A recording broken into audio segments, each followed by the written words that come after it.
국민들이나 경제 전문가들 대부분도 지난해 우리 경제에서 금융위기가 진행했다는 사실을 아직도 이해를 못해요. 지금 세계 경제에 조만간 금융위기가 터질 것 같다.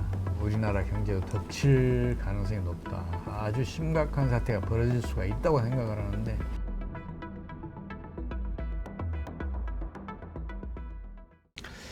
네, 반갑습니다. 오늘 초대석 시간이고요. 오늘은 또 특별히 최용식 소장님 모셨습니다. 소장님 반갑습니다. 반갑습니다. 또 등장했습니다. 저는 최용식이고요. 21세기 경제연구 소장입니다. 반갑습니다. 첫 번째로는 지금 한미 기준금리 격차에 대해서 좀 얘기를 나누고 싶은데요. 지금 사상 최대치로 역전 금리 차이가 나오고 있습니다. 1.75% 정도로 나오고 있는데 이로 인해서 환율 또한 점진적으로 상승 중이거든요. 최근에 이런 현상을 어떤 식으로 소장님께서 해석하고 계신지 좀 궁금합니다. 미국과 우리 국내 기준금리 격차가 지금 많이 커져 있잖아요. 1.75%니까 엄청나게 커진 거거든요. 그렇게 됐으니까 당연히 국내 저축은 더 많은 이자를 위해서 미국으로 떠나잖아요. 그리고 지금 우리 환율이 오늘은 1310원대로 많이 떨어졌어요. 근데 이것도 여전히 높은 수준이거든요. 지난해 상반기만 하더라도 1100원대였는데 엄청 올라 있잖아요. 이렇게 우리 환율이 상승해 있으면 이게 국내에 투자된 국제금융자본 그리고 국내 금융자본들은 환차손을 입어요. 그래서 미국으로 떠나요. 미국은 달러가 강세니까 환차익을 누릴 수 있잖아요. 그래서 미국으로 떠난단 말이에요. 그렇게 되면 국내 그 유동성은 수축이 되고 그 국내 유동성 수축이 신용 파괴 원리를 작동을 시켜요. 그러면서 금융위기가 진행되거든요.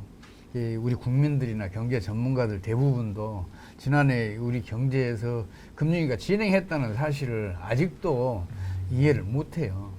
근데 사실은 이 금융위기가 진행되면 그 결과는 뭘로 나타나냐면 성장률로 나타나거든요. 근데 지난해 1분기 2.6, 2분기 3.0% 기록했던 성장률이 3분기에는 1.3%로 떨어지고 또 4분기에는 마이너스 1.6%를 기록했거든요. 이건 축소 재생산이에요. 다행히 이제 올해 1분기에는 1.1%로 다시 올라가긴 했어요. 근데 2분기는 또 마이너스 가지 않느냐 하는 지금 걱정이 되거든요. 그래서 좀 지켜봐야 될 것 같아요. 그러면 성장률 자체가 마이너스로 간다라는 게 좀 경제적으로는 어떤 식으로 우리가 해석을 해볼 수가 있는 건가요? 그 마이너스 성장을 한다는 게 굉장히 위험한 게 이건 이제 축소 재생산이잖아요. 그래서 이 생산이 줄면 소득이 줄고 소득이 줄면 소비가 줄고 소비가 줄면 또 다시 이제 생산이 줄고 하는 그 악순환을 한단 말이에요. 이 악순환은 상당 기간 지속되는 성향이 있는데 올해 1분기에는 다행히 1.1%로 올랐지만 이게 2분기는 그 0%대 지키기 어려울 것 같다 하는 생각이 들어요. 왜냐하면 지금도 지금 국내에서는 그 미국으로 국내 저축 떠나고 또 국제 금융자본 떠나고 이런 일이 벌어졌기 때문에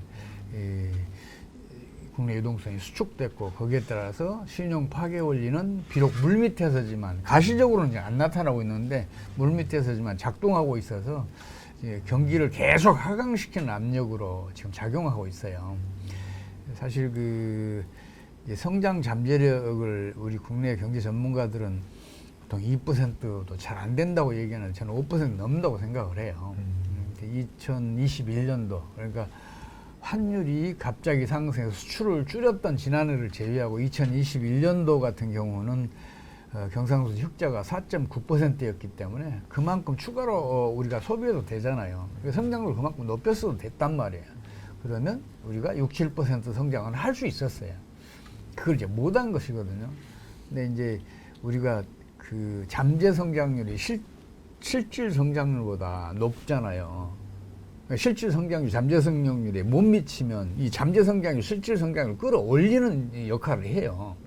그래서 지금 1분기에 우리가 플러스 성장을 한 걸로 보이는데, 근데 이제 그 작용을 할 때 다른 변수가 경기를 하강시키는 압력으로 작동을 하면 지금과 같이 어려운 상황에서는 오히려 더 빠르게 하강하는 수가 생겨요. 그래서 또 축소 재생산에 들어가는 거 아닌가, 그걸 지금 많이 걱정하고 있습니다. 사실 소장님께서 저번에 출연해 주셨을 때도 이게 우리나라 기준금리를 좀 인상을 하면서 이 기준금리 격차를 좀 줄여주는 게 우리나라 경제에 좀 긍정적으로 작용을 하지 않을까라는 얘기를 해주셨었는데 최근에 한은의 움직임을 보면 아무래도 부동산 시장과 국내 경기 이런 침체 국면에 있어서의 좀 더 포커싱을 맞추면서 동결의 지속성을 좀 보여주고 있는 것 듯합니다. 소장님께서는 아직도 금리를 좀 인상해야 되는 입장이신가요? 이게 한국은행은 금리 인상에 따른 부작용, 특히 빚이 많은 개인이나 기업들의 그 어려움만을 보는 것 같아요. 이건 이렇게 한 면만 봐서는 안 돼요.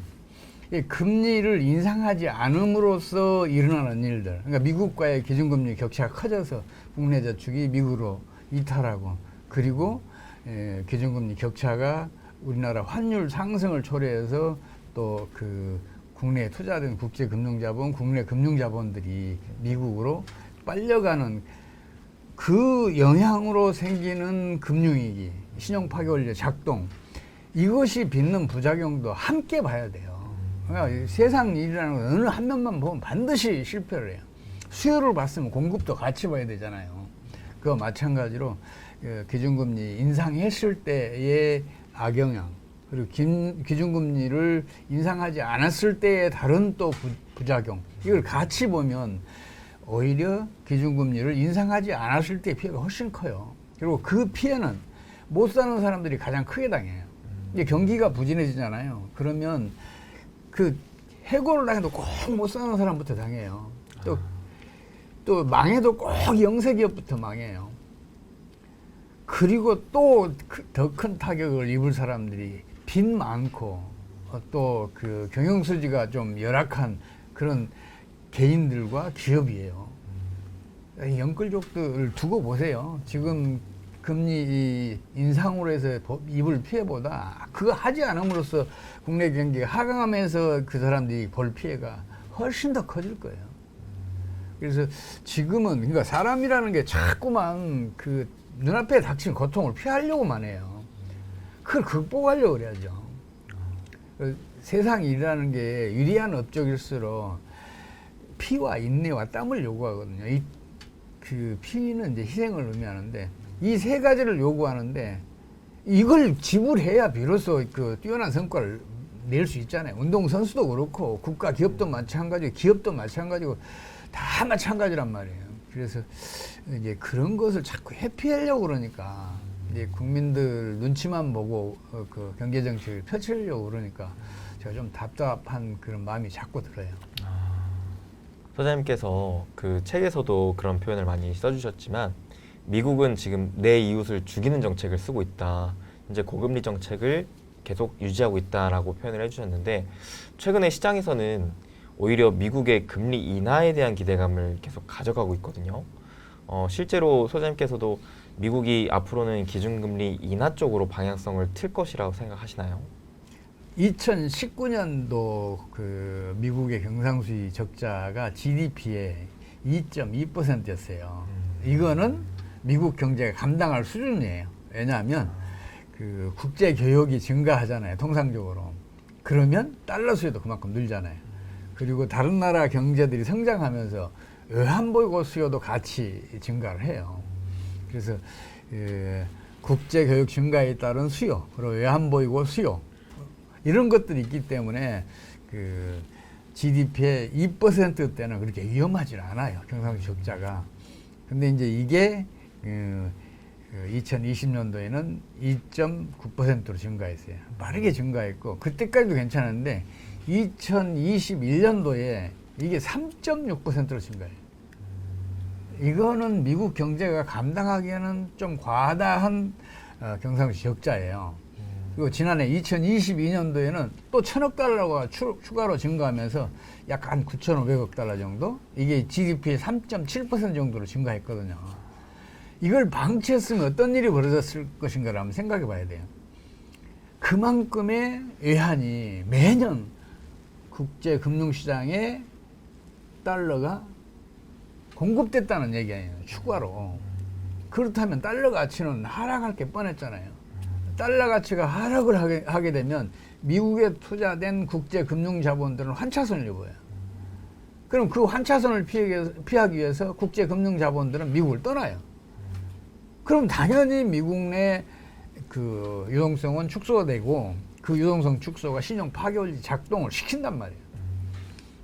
그럼 금방 금융위기로 이렇게 진행을 해요. 지난 상반기에 실제로 그런 일이 벌어졌으니까.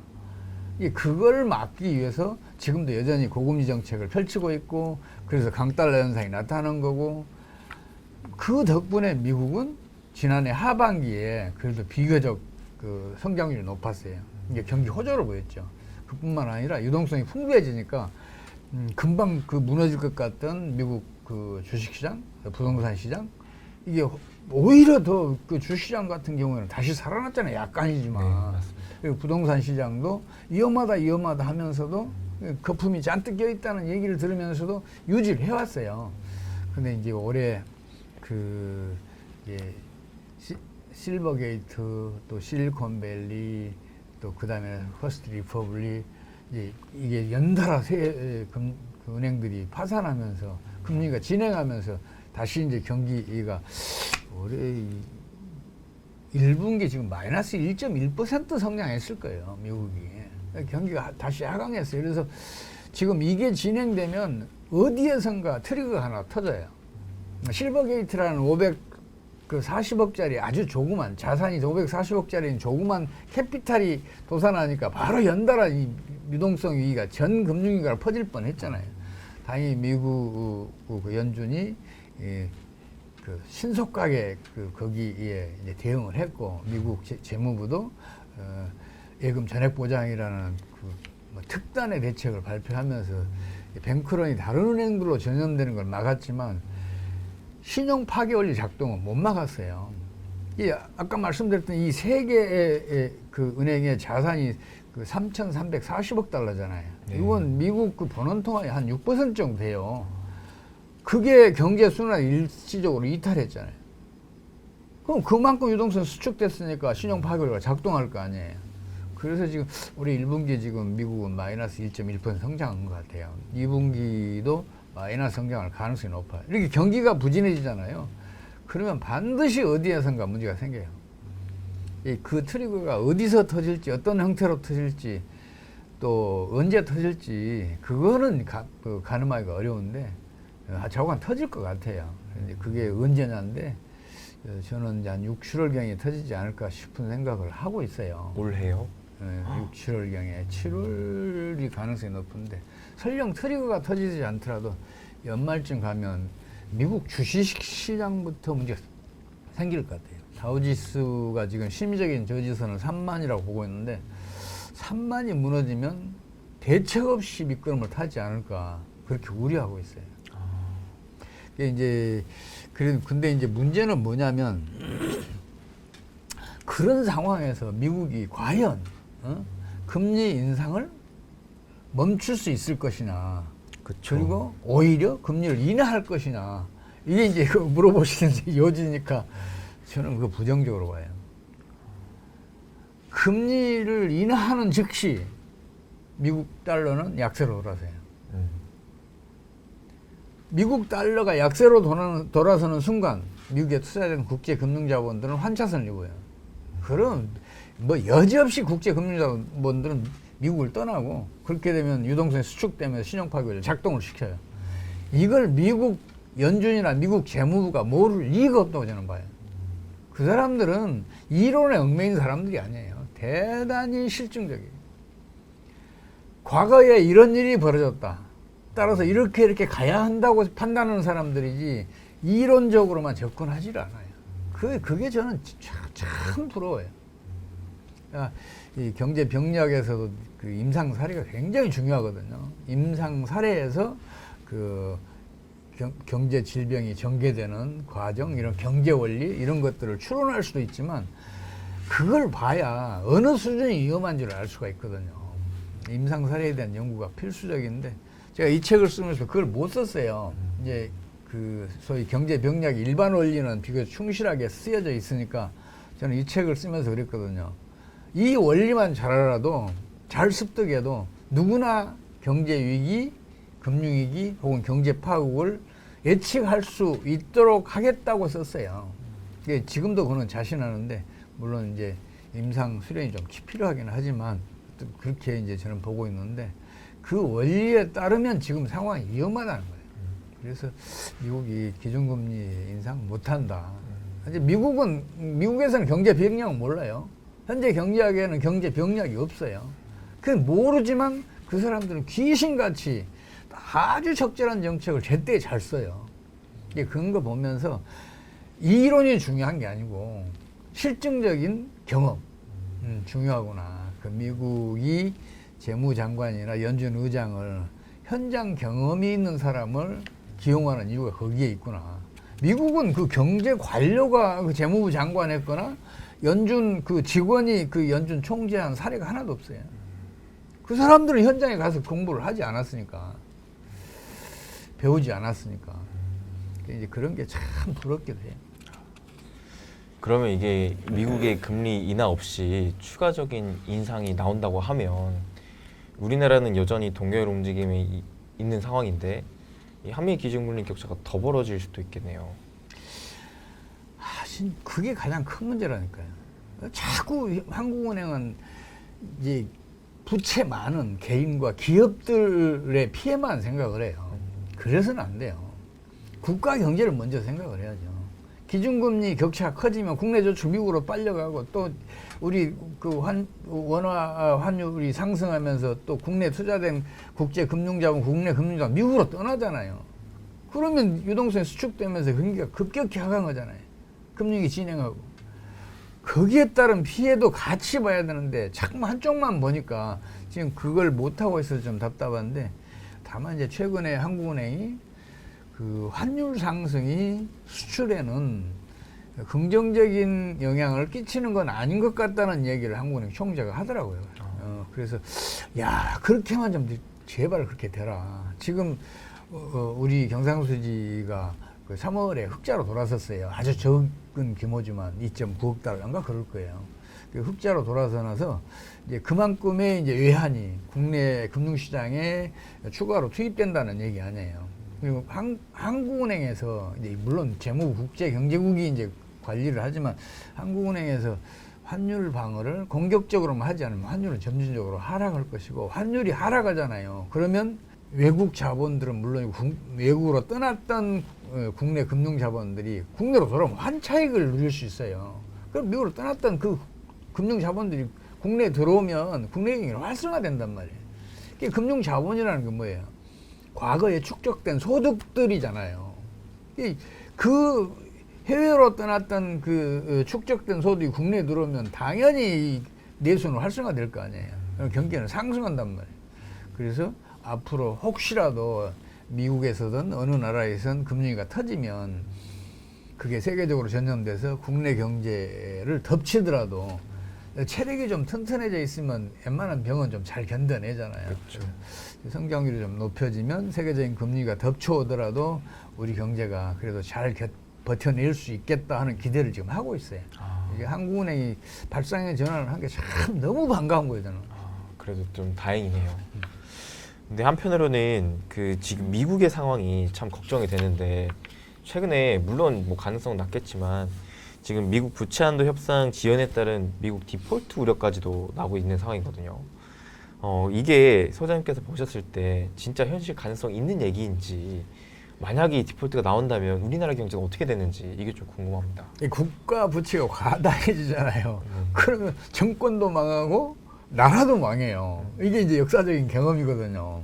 또 사실 이런 그 유럽이 그 이제 절대주의 시절에 그 소위 말해서 다른 나라를 식민지화할 때 이제 빚을 많이 빌려줘서 그 정부를 올가매서 그냥 무너지게 하고 자기네들이 이제 식민지 삼고 그런 정책을 펼쳤었어요. 예, 그런 걸 생각하면 이제 부채라는 게 엄청 위험하죠. 예, 그래서 국가 부채가 그렇게 위험한데, 근데 그 국가 부채가 시장에서 잘 소화되잖아요. 특히 국채가 국가 부채라는 게 이제 채권을 발행해서 이제 정부가 돈을 쓰는 거니까 그걸로 이제 국가 부채라는데, 근데 국채가 시장에서 잘 소화되면 뭐또뭐 시장 금리에 큰 영향을 끼치지 않으면 그러면 그 타격이 그렇게 크질 않아요. 그리고 실제로도 뭐 그런 역사적인 사례들 그리고 다른 나라들 사례를 보더라도 국가 부채가 금융위기나 경제 위기를 초래한 사례는 없어요. 이제 통화 증발에 의존하지만 않으면 이게 통화 증발에 의존하게 되면 초인플레이션을 초래하니까 그건 굉장히 위험한데 그걸 제외하고는 그런 사례는 없어요. 그래서 이제 크게 문제될 것은 없다고 생각하는데 문제는 뭐냐면 이게 그 부채 한도 협상이 결렬이 되잖아요. 근데 이 심리적인 타격을 줄 수가 있어요. 그래서 이게 트리거 역할을 할 수가 있어요. 트리거의 역할을 하게 되면 금융위기는 굉장히 빠르게 전개될 수 있어요. 그래서 저도 지금 미국의 부채협상 의회와 정부의 이제 그 부채협상을 지금 주시하고 있는데 그 뭐 어느 중간선에서 타협이 되지 않겠어요? 그렇죠. 그럴 가능성이 매우 높아 보이긴 합니다. 그러니까요. 그러면은 일단은 올해 연말까지는 우리가 조금은 조심스럽게 투자에 임하는 게 좋을까요? 아이 그럼요. 지금처럼 미래가 불확실하고 그리고 뭐 불투명하잖아요. 무슨 일이 벌어질지 지금 모르는 상황이잖아요.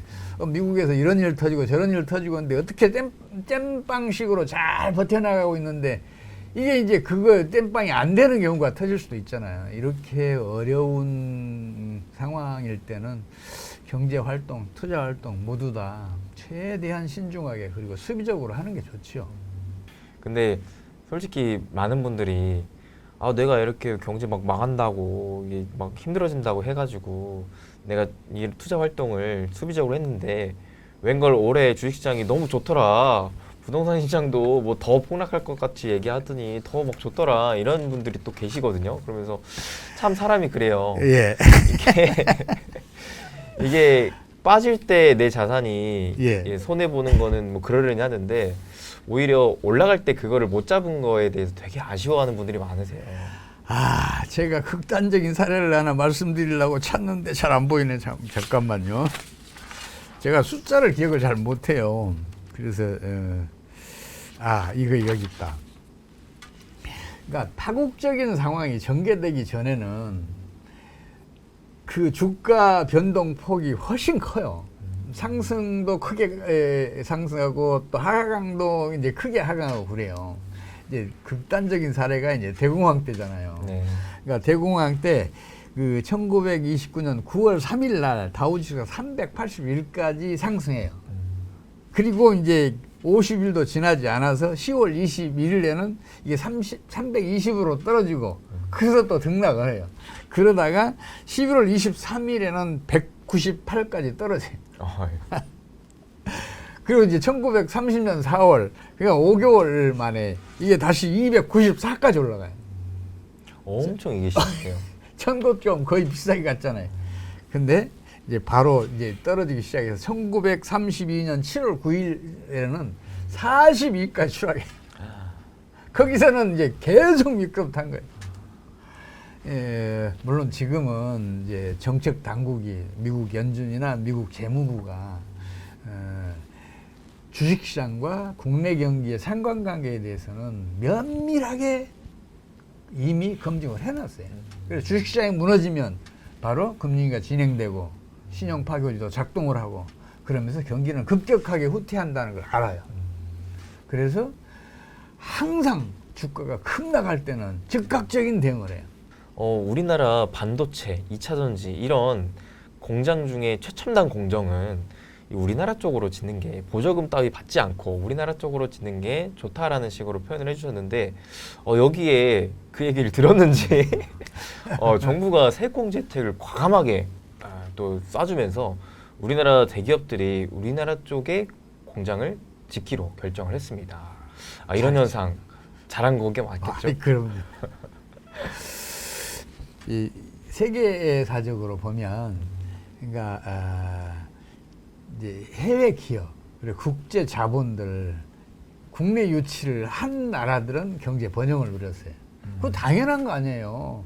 그 자본이라는 것은 소득이 축적된 거 아니에요. 그 축적된 자본이 그 소득이 국내에 들어오면 내수는 또 확장되잖아요. 경제는 상승하는 거죠.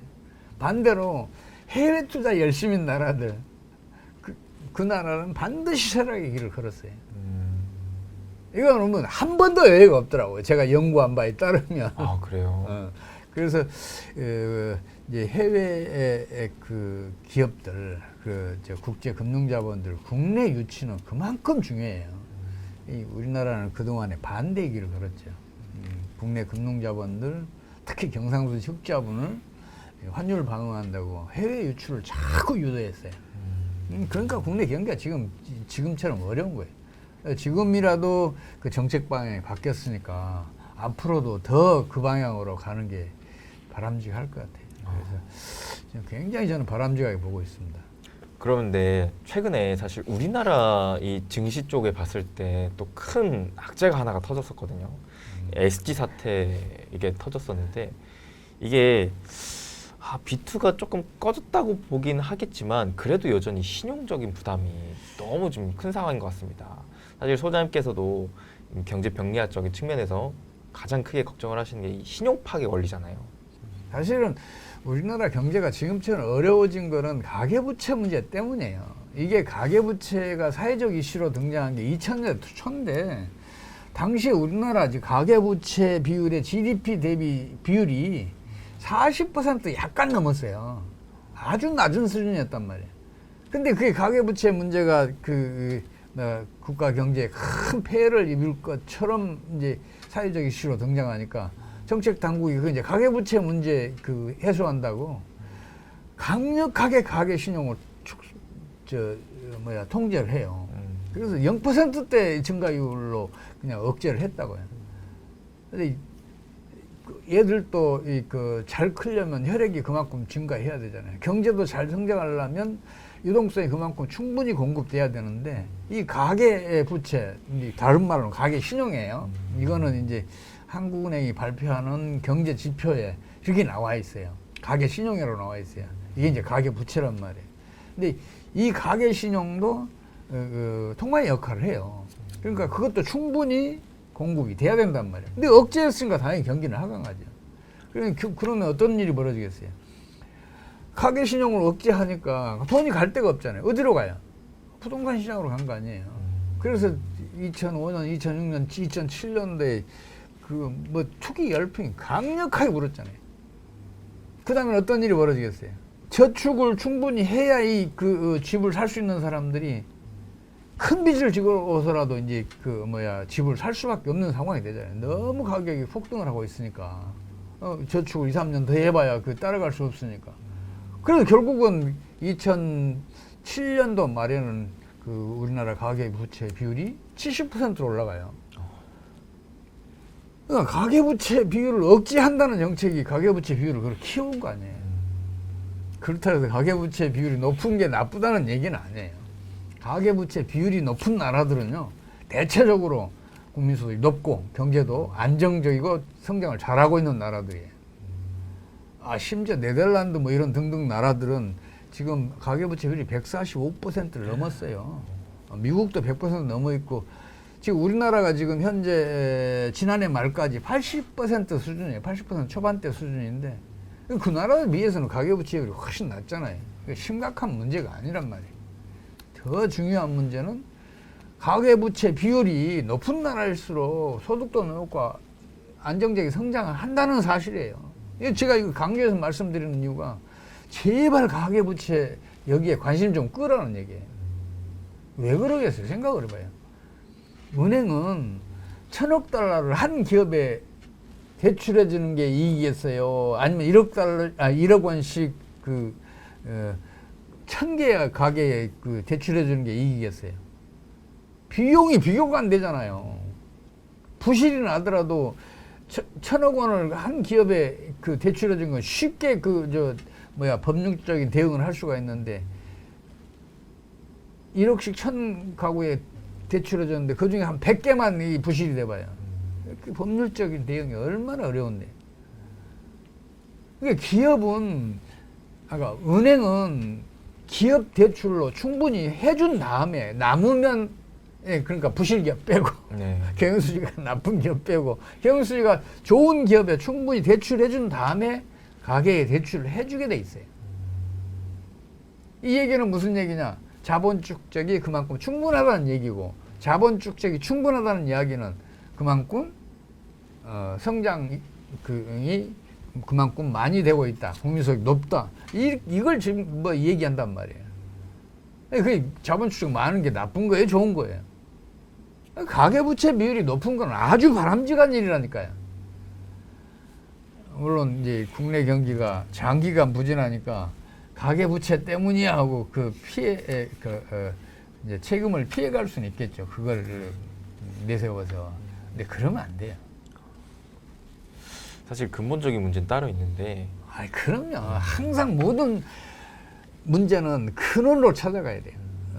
의사에게 환자 치료할 때 그러잖아요. 이 질병의 근원이 뭐냐. 그 근원에 찾아서 거기에다 처방하잖아요. 경제 문제도 마찬가지. 지금 SG 사태 이후로 이제 부채 문제가 부상해서 또 제 걱정이 커요. 또 거기다 함부로 손댈 것 같아요. 특히 가계부채. 이게 저희가 부채 얘기를 좀 하고 있기 때문에 저는 그것도 궁금한데, 현재 사실 부동산 PF 문제도 여전히 심각한 수준에 있잖아요. 이 부동산 시장의 PF 문제로 인해서 부동산 시장 하락 우려도 점차 커지고 있는 상황인데, 앞으로 부동산 시장에 대해서 또 어떻게 보고 계시는지도 좀 궁금하거든요. 특히 부동산 시장은 단기적인 안목으로 접근하면 실수를 자꾸 해요. 이 부동산 시장은 장기적인 안목으로 접근을 해야 돼요. 특히 부동산 시장의 주기를 유심히 살펴야 돼요. 이 주기라는 건 장기적인 관점에서 보는 거잖아요. 우리나라의 부동산 투기가 제일 먼저 일어났던 것은 이제 1950년대 말인데, 그건 이제 그 뒤에 부정선거, 또 4.19 혁명, 5.16 쿠데타 등등이 일어나면서 그 부동산 거품이 일 번 하다가 이제 사라졌으니까, 그건 이제 그 연구의 대상에서 제가 제외를 해놨어요. 근데 그 다음에 이제 그 첫 번째 나타난 게 1960년대 중후반인데, 1965, 66, 67 광기가 일어나요. 투기 열풍이 일어나는 거죠. 그리고 이제 그 68 패닉, 69 붕괴, 그리고 이제 장기 정체. 그 이제 두 번째 주기가 75, 76, 77 투기 광풍. 그리고 이제 그 79 패닉, 80 붕괴. 그리고 또 10년 뒤에 85, 86, 87 광기. 이게 이제 88년 상반기까지 이어져요. 당시는 성장률이 11%를 넘어서 이제 저축이 그만큼 풍부해지니까 그 거품을 견뎌낸 거예요. 그래서 이제 88년 하반기부터 89년까지 패닉, 그 다음에 붕괴, 그리고 또 장기 정체. 그리고 1995년, 96년 투기가 일어날 뻔하다가 외환위기가 물밑에서 진행되면서 사그라들어요. 그리고 이제 그 다음에 2005, 2006, 2007년 투기 광풍, 2008년 패닉, 2009년 붕괴, 그리고 최근에 2018, 19, 20 광기, 21 패닉, 22 붕괴. 그 다음에 당연히 지금은 2022년부터는 장기 정체. 근데 장기 정체에 들어가면 이제 그 크지는 않지만 등락이 일어나요. 잠시 올랐다, 잠시 떨어지고, 잠시 올랐다, 잠시 떨어지고 이런 일이 벌어져요. 이 가격이란 항상 그런 정도의 변동을 일으키는데, 큰 변동은 안 일어나더라도 작은 변동이 일어나요. 지금 상황이 그런 상황이에요. 이렇게 장기적인 관점에서 부동산 시장에 접근해야 부동산 투자든 아니면 내 집을 사든 할 때 반드시 이제 그걸 고려를 해야 돼요. 한간에는 우리나라 경제가 특히나 이 부동산 시장도 일본 경제를 좀 따라가고 있다라는 말이 많이 나오고 있더라고요. 진짜 우리나라 경제가 그런 일본 잃어버린 20년을 따라가고 있는 게 맞는지 전 이것도 궁금하거든요. 일본의 과다한 경상수지 흑자가 지금의 초장기 경기 침체를 불렀다고 저는 판단하고 있어요. 오히려요? 그럼요. 그러니까 지금 경제학이나 또 정책 당국이나 모두가 경상수지 흑자는 크면 클수록 바람직하다고 생각해요. 이게 바람직해요. 일정 기간은. 근데 문제는 뭐냐면 경상수지 흑자가 커지잖아요. 그러면 그만큼의 외환이 국내 시장에 들어오는 거 아니에요. 네. 그 외환이 추가로 공급되면 일본 엔화 가치는 상승하잖아요. 다른 외환의 가치는 떨어지고. 일본 엔화 가치 이 상승이 지나치게 커지면 어떤 일이 벌어지겠어요? 일본의 수출은 국제 경쟁률 잃잖아요. 일본 국내 시장도 마찬가지로 국내 업체들이 경쟁률 잃잖아요. 그래서 일본 정부는 적극적인 환율 방어 정책에 들어가요. 이 환율 방어하기 위해서 처음에는 외환보유고를 써요. 근데 이게 한계에 와. 외환보유고 쓰려면 이제 중앙은행에서 화폐를 발행해야 되니까. 그래서 이제 그 금방 한계가 오니까 그 다음에는 어떻게 하냐. 그 외환보유고를, 경상수지 흑자를 해외로 유출하는 정책을 펼쳐요. 경상수지 흑자가 내수를 확장을 해야 되는데 그러지 못하고 해외로 가서 해외 경제 애들, 다른 나라 경제들만 부양을 시켰단 말이에요. 그럼 자국은 당연히 경기 부진에 들어가잖아요. 지금 일본의 초장기 경기 부진의 이 정확한 원인을 파악하지 못하면서 그러면서도 우리나라 일본 따라하고 있다고 얘기하는 사람들 보면 저 사람들은 어떻게 그걸 파악했을까? 나는 그 10년 걸렸는데 하는 생각을 하고 있어요. 그러면 우리 국민들 입장에서는 이런 어려운 시기에 어떤 식으로 좀 헤쳐나가야 될지가 좀 궁금합니다. 국가 경제가 어려움에 빠지면 개인과 기업은 어떻게 해볼 도리가 없어요. 다만 최대한 수비적이고 신중하게 경제 활동을 하면서 체력을 길러놔야 돼. 그 위기를 이겨낼. 그리고 그 체력을 뒷받침하기 위해서는 또 현금도 좀 확보하고 있어야 돼. 확실히 지금은 어느 정도 공격보다는 수비를 하면서 내 체력을 키워놓고 나중에 또 때가 왔을 때, 기회가 왔을 때 또 멋지게 또 싸워서 이길 만한 그런 체력을 기르는 게 좋겠다라고 또 생각을 합니다. 근데 저번에 소장님께서 출연해 주셨을 때 이렇게 힘들지만 또 이런 힘듦을 이겨내면 우리나라가 또 이렇게 치고 나갈 수 있을 만한 강한 또 산업이 있다라고도 얘기를 해주셨거든요. 우리나라의 또 국력을 키워줄 수 있을 만한 대표 산업, 이 부분에 대해서도 다시 한번 또 구체적으로 설명해 주신다면요. 지금 국민소득 5만 달러를 견뎌낼 산업으로 제가 손꼽는 게 수송기계류를 포함한 일반 기계류, 그리고 산업의 쌀이라는 반도체 산업, 그리고 배터리 산업을 비롯한 정밀화학 산업, 이런 산업들이 지금 무럭무럭 크고 있잖아요. 그 중에서 시스템 반도체 같은 경우는 10만 달러 얼마든지 견뎌낼 수 있어요. 정밀기계, 또 소부장, 소재, 부품, 그 장비, 또 특히 검사 장비, 이것도 국민소득 10만 달러 얼마든지 버텨낼 수 있어요. 정밀화학은 10만 달러가 아니라 어쩌면 15만 달러도 버텨낼 수 있을 거예요. 그런 기업들이 지금 우리 경제에 크고 있잖아요. 심지어는 시스템 반도체를 설계하는 회사들까지 지금 크고 있잖아요.